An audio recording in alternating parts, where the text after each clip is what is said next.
Hello, mga Lord. Good afternoon.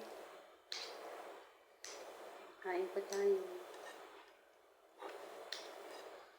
Gusto na kayo mga Lords. Ako pala si Sherry.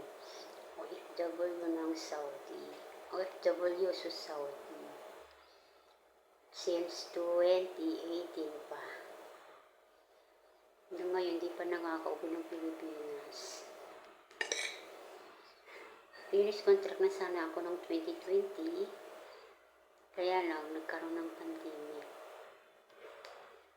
So, hindi tayo nakauwi. Ngayon, hindi pa tayo nakauwi.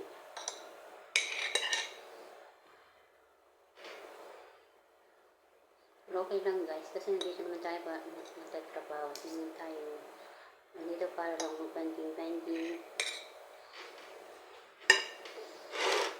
Yung kinakain ko ngayon is chicken biryani. Niluto natin yung chicken biryani. Lunch time namin.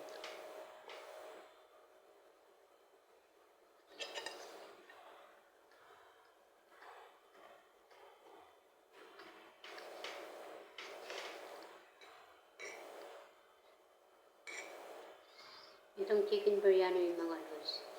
Natutunan ko lang itong mag-walong taon na ako. Saka ako natutong magluto nito. Kasi nga, pilitin ako maghanap ng ibang menu kasi nga, siyempre, ilan lang yung alam kong menu. Ayun, nag-research tayo, nanood tayo. Buti na lang at kabisado ko na yung mga spicy. Yan ko talaga kasi yung mga guys, naghahanap talaga sila ng bagong luto. Yung bagong recipe ka nga. Meron din naman na akong alam.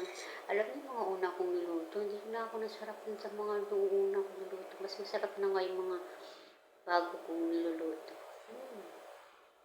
Kasi nga, yung una, wala talaga akong masyadong alam ng mga luto. Parang normal lang.